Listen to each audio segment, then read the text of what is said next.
Have you ever wondered about the history behind the Harry Potter books? Today, we delve into the magic. In our magical journey, our first stop is Harry Potter and the Philosopher's Stone.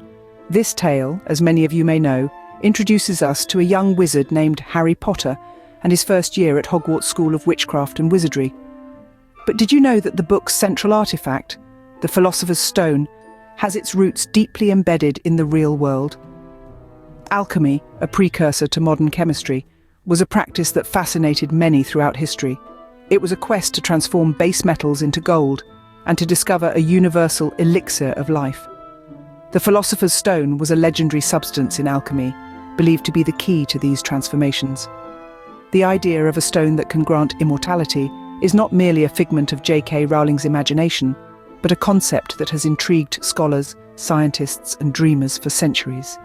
In the Middle Ages, alchemists across Europe and Asia were on a ceaseless quest for the elusive Philosopher's Stone, a substance they believed could cure diseases, prolong life, and, of course, turn ordinary metals into gold. In the world of Harry Potter, the Philosopher's Stone is created by Nicholas Flamel, a character who was, in fact, a real historical figure. Flamel was a French scribe and manuscript seller who lived in the 14th century. Legends sprung up around him posthumously that he had discovered the Philosopher's Stone and achieved immortality. The intertwining of real-life history and mythology within the fictional world of Harry Potter gives the story a depth and richness that resonates with readers across the globe. It provides a backdrop that blurs the lines between what is real and what is magical, adding to the allure and charm of the series. As we close the covers on the Philosopher's Stone, we move on to a darker chapter. Do you know where the basilisk comes from in our history? Let's unravel the Chamber of Secrets. In the second book of the Harry Potter series, Harry Potter and the Chamber of Secrets, we encounter a creature that strikes fear into the hearts of all who dare to cross its path. This creature, known as the basilisk, is not a mere figment of J.K. Rowling's imagination. Rather, it has roots in European mythology, where it is known to kill with its gaze. The basilisk, a serpent-like creature, is a common figure in medieval bestiaries, collections of stories providing moral lessons using animals both real and mythical. Its name comes from the Greek basiliskos, meaning little king or kinglet. This name is fitting for a creature reputed to be the king of snakes and one whose mere gaze can cause death. The basilisk is often depicted as a serpent or a rooster with a serpent's tail, embodying the concept of dual natures of life and death, creation and destruction.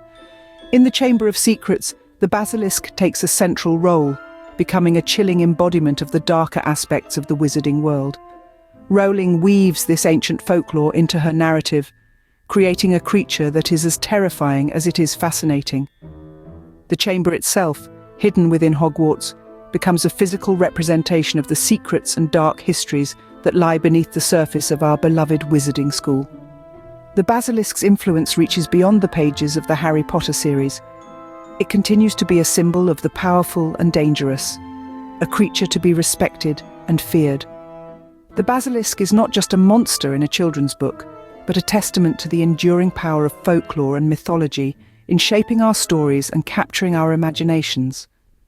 With the chamber closed, we soar into the world of magical creatures. Ever heard of an animagus or a Grimm before Harry Potter? Let's explore. The third book of the Harry Potter series, The Prisoner of Azkaban, introduces us to a fascinating world of myth and folklore. The narrative is steeped in legends, symbols, and creatures that have been part of human storytelling for centuries. One of the central figures in The Prisoner of Azkaban is a werewolf, a creature deeply rooted in folklore across the globe. The werewolf, or the lycanthrope, is a human with the ability to shapeshift into a wolf, either purposely or after being placed under a curse. This concept of shapeshifting, of transformation, is a universal theme seen in stories from cultures worldwide. It represents the dual nature of humanity, the struggle between our civilized selves and our wild, primal instincts. In The Prisoner of Azkaban, J.K. Rowling introduces us to Remus Lupin, a character who embodies this struggle. He is a kind and gentle soul, yet he harbours a dark, uncontrollable side that emerges with the full moon. Another fascinating element from The Prisoner of Azkaban is the Grimm. In British folklore, the Grimm is considered a sign of impending death. It's a spectral or ghostly dog, usually large and black, seen by those about to die. The Grim is a dire omen, a harbinger of doom. In the Harry Potter series, the Grim is a symbol that foreshadows the trials and tribulations that Harry must face. It's a fitting symbol for the growing darkness and danger that permeate the story. The Prisoner of Azkaban is a rich tapestry of folklore and myth, woven together to create a world that is both familiar and fantastical.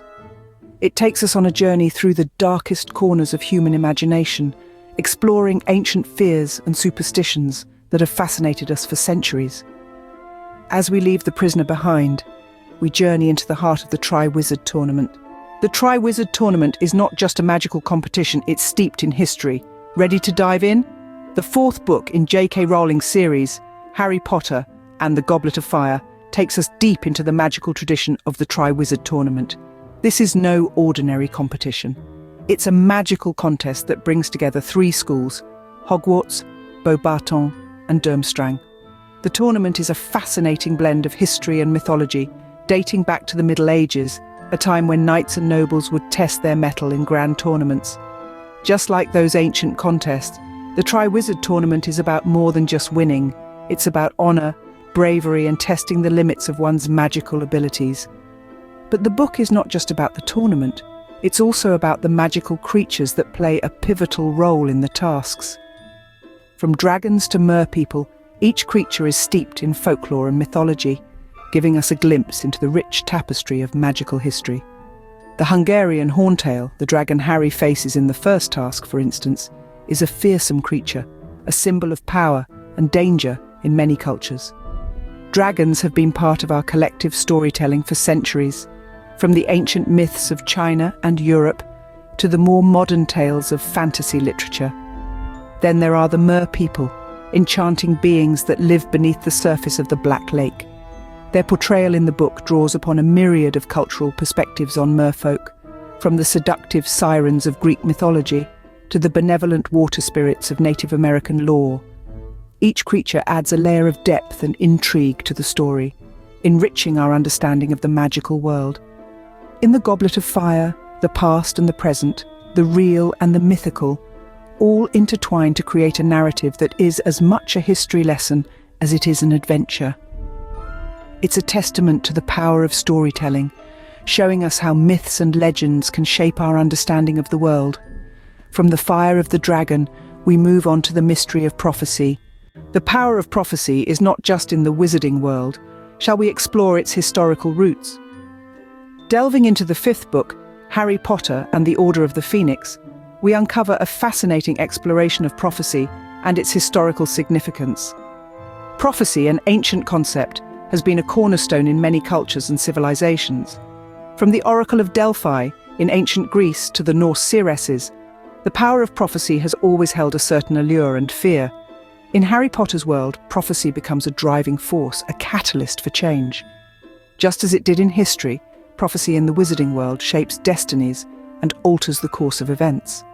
Now let's turn our attention to the phoenix, the emblem of the order. The phoenix, a mythical bird, has its roots deeply embedded in various cultures' mythology. From the ancient Egyptians who revered the Bennu, a bird associated with the sun, death and rebirth, to the Chinese who worship the Feng Huang, a symbol of high virtue and grace, the phoenix has always been a symbol of renewal and immortality. In the Harry Potter series, the phoenix takes on a similar role, embodying rebirth and continual renewal.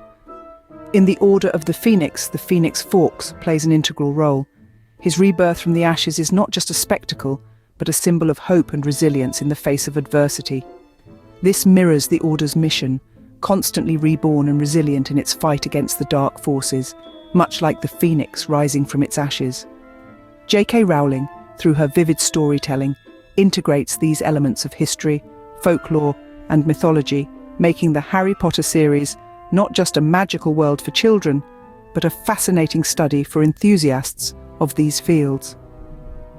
From the ashes of the phoenix, we've discovered the rich tapestry of history, folklore, and mythology in the Harry Potter series. In the next episode of The Magic Behind Harry Potter, History, Folklore, and Mythology, we review chapters 6 and 7 of the Harry Potter series and reveal more magic of the folklore. Until then, head over to the Myths, Legends and Lore playlist and enjoy more folklore tales from our past. And, oh yes, don't forget to subscribe. Until our next journey, keep loving history and stay curious.